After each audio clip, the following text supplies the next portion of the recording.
I'm Katie Galbraith. I have the pleasure of serving as president of Duke Regional Hospital, and I want to welcome you today to what is absolutely exciting celebration as we open and do the ribbon cutting here on our brand new behavioral health center. We are going to start this afternoon with our ribbon cutting, and so I am going to ask Dr. Maura to do the honors here.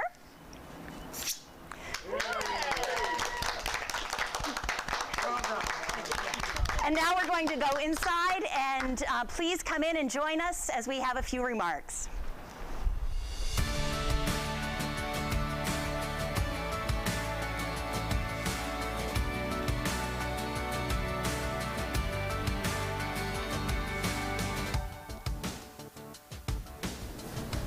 Good afternoon and welcome. What an absolutely beautiful day this is. Today is really a day of celebration. You know, 45 years ago this year, Durham County General Hospital opened on this site, bringing together the best of its two predecessor hospitals, Lincoln and Watts Hospital, to form one community hospital dedicated to serving the entire community. Today, we once again celebrate the coming together as we dedicate our new Duke Behavioral Health Center. This spectacular new center brings together inpatient, outpatient, and emergency behavioral health care services, really to serve all in our community.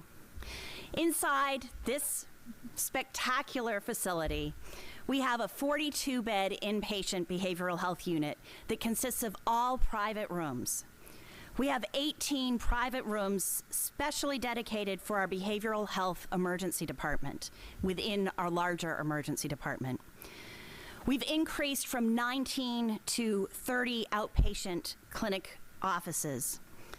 We have a state-of-the-art electroconvulsive therapy suite, and we have an exercise room, secure outdoor courtyards with lots of light and fresh air, a dedicated family visitation room, more group therapy space, community space. We're inviting the community into this facility to be part of our care team, and lots of other accommodations that will help us really be able to care for our patients holistically.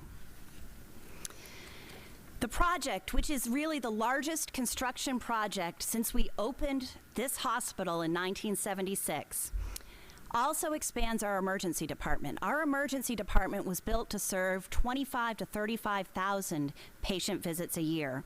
In recent years, we've served upwards of 64,000 patient visits a year.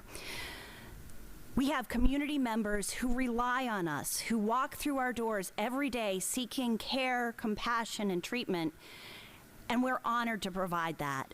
And this facility really helps us expand the way we're able to care for our entire community. When we broke ground on the building 2 years ago, I shared that our campus would look very different in 2021, that our vision would still remain the same, the vision of being the best community hospital. And indeed, that vision hasn't changed. But so much else has changed in the last, not just 2 years, but particularly the last 12 months. Never would I have predicted that we would have a pandemic that would really turn our world upside down. So I want to just take this moment to pause and reflect and really express my thanks, my sincere thanks for everyone who has been on the front lines of COVID for the past 12 months. Your service, your sacrifice, your perseverance, your resilience, all of that has helped us care for our patients, their loved ones, and care for each other. You have been beyond extraordinary, and I sincerely thank you from the bottom of my heart. I also want to especially thank several people today who have been so much a part of making our vision of this spectacular facility a reality.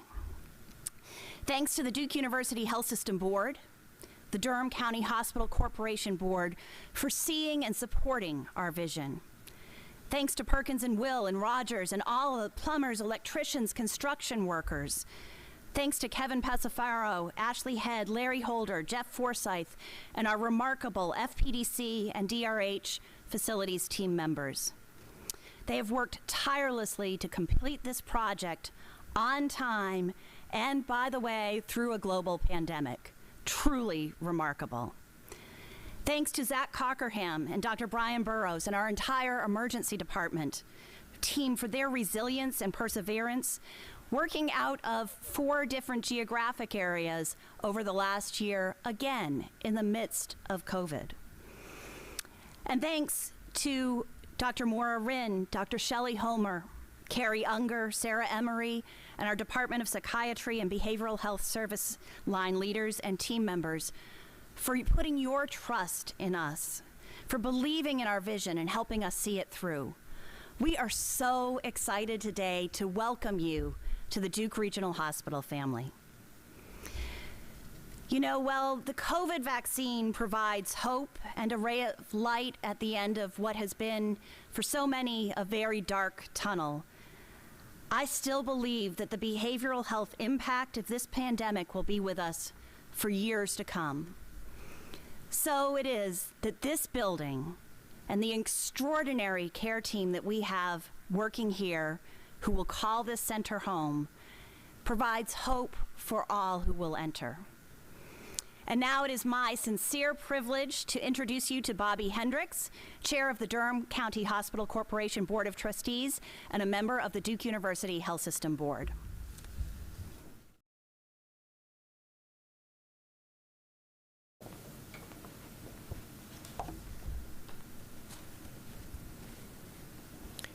Thank you, Katie.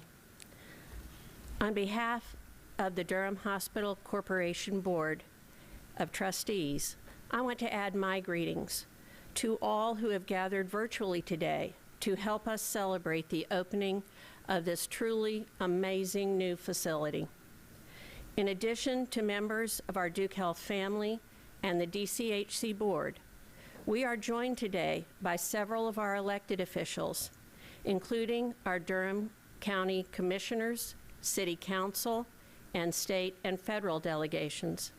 To all our elected officials, I offer my sincere thanks for your continued support of Duke Regional Hospital and the community we serve.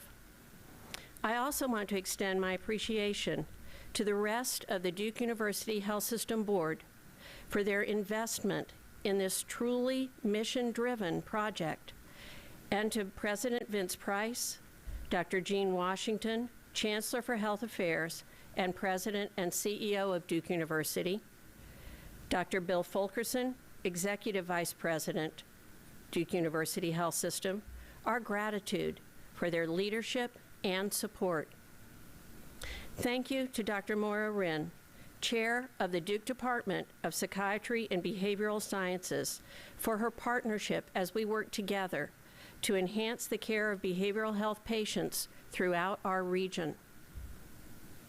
Thank you to Dr. Monty Brown, Vice President for Administration for Duke University Health System, for his oversight of the construction project, and to the entire construction and facilities team for not missing a beat through the entire pandemic and keeping this project on track and on time. Successful on-time completion in the face of unprecedented challenges is a feat that is truly worth recognizing. Thank you to Carrie Unger, Associate Vice President for Duke Neurosciences and Behavioral Health, and Sarah Emery, Senior Director of Behavioral Health Services and Chief of Psychiatric Nursing for Duke University Health System, for their vision for a facility that reflects throughout dedication to respectful, quality care. We also want to thank the many, many teams who helped make that vision a reality. I had the opportunity to tour this facility the other week, and I have to say, I was so moved by the thought and attention to detail that went into the design and construction. From the natural light that flows in throughout the building, to the activity space, secure outdoor courtyards, and multiple day rooms, to the community space, where we will be able to invite our community partners to engage on our campus. It is all so impressive.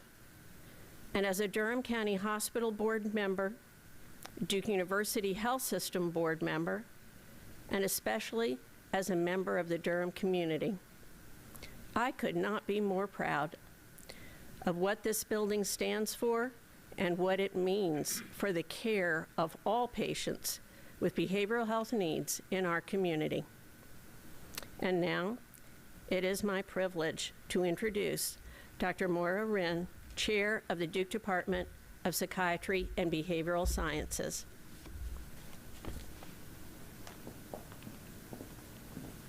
Thank you. Well, today our bold vision for a premier behavioral health facility has become an exciting reality. And I am beyond thrilled to be with you to celebrate its grand opening. I am so grateful to and proud of Duke University Health System for making this a critical investment in behavioral health. It demonstrates their commitment to addressing the significant need in our community and to equipping our team members with the resources we need to deliver the best possible patient care. I also want to share my thanks to the leaders who are here with me today, who provided unwavering support and were instrumental in making this commitment to behavioral health, and to our key team members who helped this project. Dr. Shelley Homer, who's the director of our clinical service units for the department, Dr. Sarah Emery, Senior Director of Behavioral Health Services and the Chief of Psychiatric Nursing, and Carrie Unger, Associate Vice President for Neurosciences and Behavioral Health, and her outstanding team. And finally, I would like to thank the countless colleagues throughout Duke Health who participated in a number of work groups, as well as our facilities and technical teams.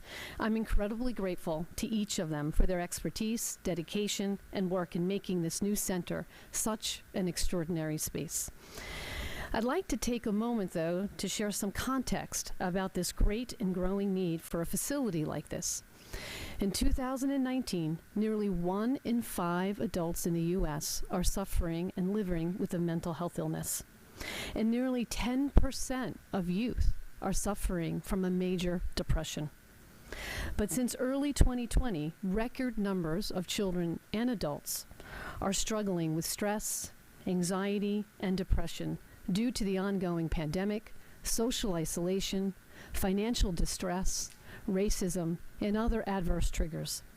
And of course, we're seeing this surge right here for us in our community.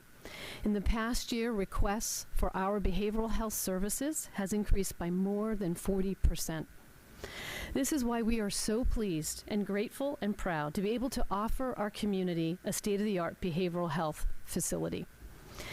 When you enter the Duke Behavioral Health Center, North Durham, one of the first things you will notice is that it's flooded with natural light. And that was intentional. We wanted to create a warm and inviting space where our patients and their families know the moment they arrive that they're in a place where they're valued and welcomed and will receive excellent treatment. The design of the center combines architectural expertise with input from behavioral health providers as well as patients and their families. And it was a strategic collaboration that makes the center uniquely suited to meet the needs of our patients. I think one of the things about Duke Behavioral Health Center North Durham that will be most impactful for our community members is that for the first time at Duke, they will be able to access a full spectrum of care of behavioral health services under one roof, including outpatient, inpatient, emergency services, as well as electroconvulsive therapy. Having all these services in one place also means we'll have large multidisciplinary teams working together every day collectively to meet our patients' needs. Our psychiatrists, psychologists, nurses, social workers, trainees, and other providers will have rich new opportunities to collaborate with each other to optimize patient care. This concentration of services and integration of these behavioral teams will also provide an excellent training environment for our next generation of behavioral health providers.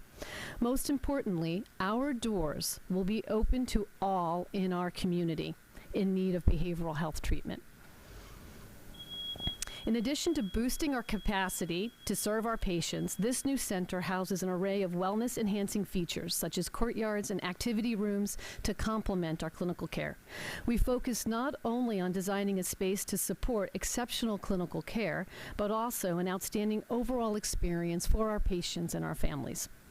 Throughout my career as a psychiatrist, I've had the opportunity to practice in a number of behavioral health care settings, and I'd have to say I'd be hard-pressed to think of one that compares to the Duke Behavioral Health Center, North Durham.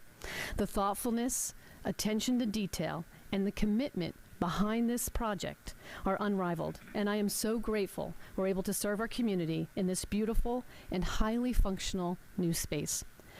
As we begin this next chapter for Duke Behavioral Health, I know that this center and the providers and the community members who will bring it to life will be a steadfast source of hope and healing for those who are struggling with behavioral health challenges and provide the needed support for their loved ones. Thank you so much for this great gift.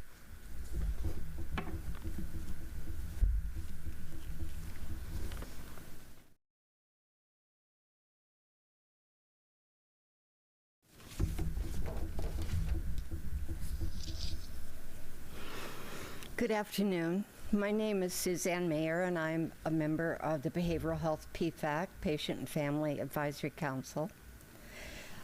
It's not a secret. We all know that mental health care could be improved in the United States. We all know that mental health care could be improved in North Carolina. But this is where it starts. In this amazing new facility that provides so many opportunities for breaking down silos and providing new ways of approaching old problems. There's one old problem that I'd like to talk about today. My graduate degrees are in community mental health and special education. I have always worked with children and adolescents with pronounced behavioral, emotional, and learning difficulties. I only say this because I should have been prepared for what happened in my own family, but I wasn't. 12 years ago, my son came home from college in the midst of what was his first psychotic break. He did not talk, act, look like the person I knew. It was like the movie Invasion of the Body Snatchers, and he was a pod person. Where was my son? And what was I supposed to do now? I did not have any idea, and it broke my heart. I convinced him to come home, and he did, continuing to be anxious, paranoid, and still psychotic. Several days after his arrival, I came home from work and found a note on my desk that said, "Please bury me with Archie," who was his dog and constant companion. I didn't have to wonder what that message meant. He would not answer his phone, so I went to his father's house, which was the house where he grew up. And as I pulled up, his father was out on the street with policemen. Behind the house was a small lake. My son had walked into that lake with his dog, trying to drown himself. Because he was not weighted down, he eventually came up to the surface, but the dog was dead. The police found him coming out of the lake, handcuffed him, and charged him with felony animal cruelty, and put him in the back of a police car and took him to the Duke emergency room. He had finally met the criteria of a danger to himself.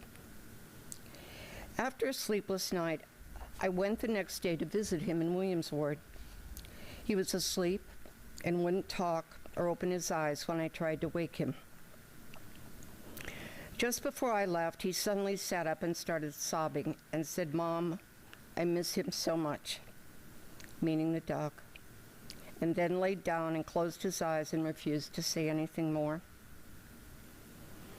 When I left that ward, I was even more distraught and sad than I had been the day before, and I was sobbing. I just wanted to sit down for a moment and get myself together before I had to walk through the hospital.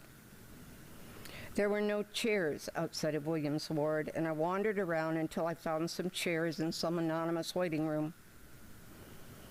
At that moment, and for the countless moments like that were to be in my son's future and mine, I would have given anything for someone to say, "Would you like a coffee, a tissue, a hug, to talk? Can I help you?" It was one of the loneliest moments I have ever experienced, and I had absolutely no idea what was happening and how I could get up off that chair and move forward. Most people who come in for inpatient treatment are part of a family, whether of origin or choice. And someone in that family is going to be responsible for the long-term care and planning of that patient. This is not a little hitch in the family functioning and dynamic. This is a live grenade going off in the living room. The community education room is a wonderful start, and NAMI would be honored to present any of our always free educational programs there. But I would also like to see a dedicated space that I have so wished was available to me 12 years ago. A private place where family members can talk, grieve, plan, and process with people who have been through this before, where hope and strength can be restored. Dr. Gary Kreitz, who is the executive director of NAMI North Carolina and who received his doctorate here at Duke, is very excited about the possible collaborative programming and information sharing that we might do together, and he sends his greetings to you all. Thank you for having me here today, and congratulations to all of you for a job magnificently done.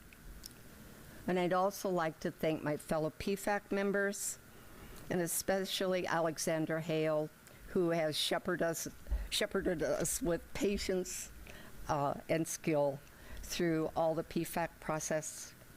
Thank you to April Dudash and Stephanie Lopez, who have shepherded me through this routine today. Thank you.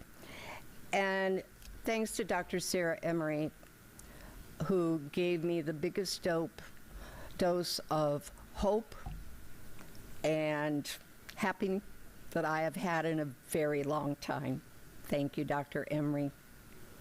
And it wasn't drugs. Thank you all.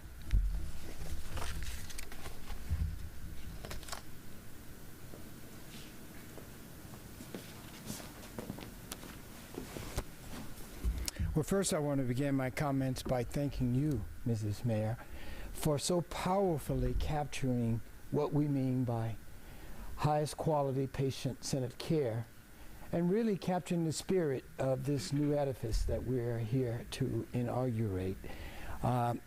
We have presentations that we have prepared, but nothing can be more memorable than the story that you just shared with us. Thank you very much.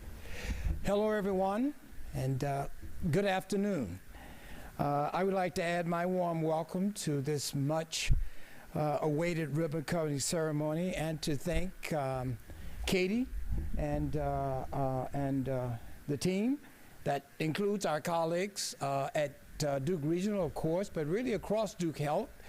And of course, it includes our many, many community partners. And we want to thank you for your outstanding work, your commitment to compassionate care, and service to community. And I think this moment calls for a round of applause, even though my notes don't say it. So thank you for making this happen. So many people worked so hard to bring this place to life. With my few minutes, I'd like to tell you about why we at Duke Health did it. Why have we made this investment? Why did we never, ever slow down, even during the COVID-19 pandemic? First and foremost, it is because of you, people in the communities we serve. It is also because it is who we are. Katie told you about the history of Duke Regional. I want to go back even further to the foundation, really, of Duke Health. Every great organization starts with an idea. At Duke Health, you might say we started with the idea of community health. You see, founder and Durham native James B. Duke believed excellent health care shouldn't be found only in big cities. His generous support enabled the building of our first hospital and our medical school, with both being based on the idea that everyone deserves excellent health care. He knew that the citizens of rural North Carolina deserved that care too. Back then, Irwin Road, now the heart of a thriving medical center, was a one-lane path through a country forest. Just imagine that. Very different scene today. Back then, we had just one research building and a hospital. But we were up and running incredibly fast, and we have never slowed down. Today, we have an extensive network of clinics and care locations in communities across North Carolina and Southern Virginia. Now you can drive clear across the region and still see our footprint. Today, the Duke Health name is known around the world for excellence in discovery, education, patient care, and community health. We've been able to do this because of our values. At Duke, we believe in building healthy communities, and that means investing in resources to reach as many people as we can. We believe in health equity, and that means making it easier to access great care.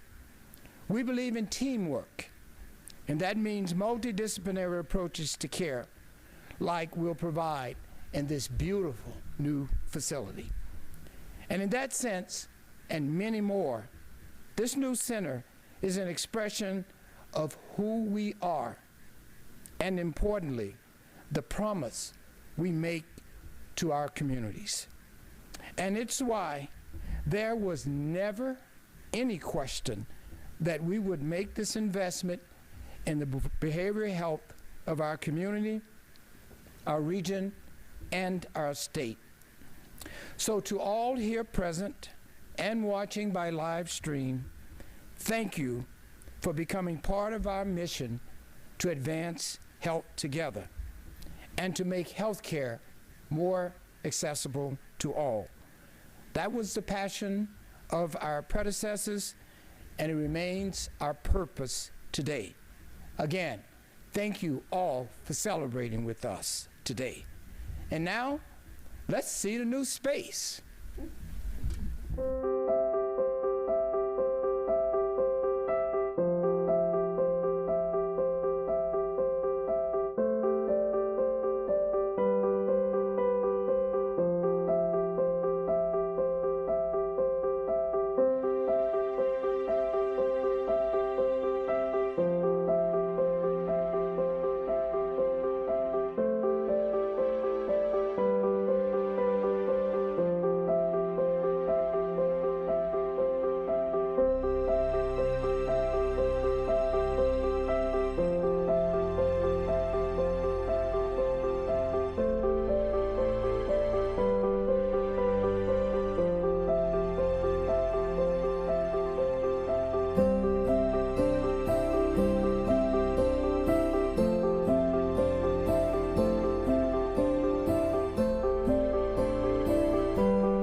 Good afternoon. I'm Bill Fulkerson, the Executive Vice President of the Duke University Health System, and it's my privilege today to bring this home for us. I want to give you a little bit of context of things and history of how we got here, though, for a minute. You know, we've known for decades that we needed better facilities for behavioral health, but we really got serious about it in around 2010. In fact, I went back and checked my notes in preparation for today, and I have minutes from a meeting we had with Kerry Watson, Kevin Sowers, then the presidents of Regional and University Hospital, Monty Brown, and others, to say, let's lay out all the possible scenarios that we can think of, whether it's consolidated, whether it's separate. And we went through many different plans of renovations and expansions, but all of them just didn't seem to be transformative enough of how we're going to deliver behavioral health care. When we started building the Duke Medicine Pavilion on University campus, we looked in the Anlian Tower at Duke North to see if there was a way to move Williams Ward over to Duke North. But again, it kind of fell flat. Not very exciting and really not answering the kind of needs that we had.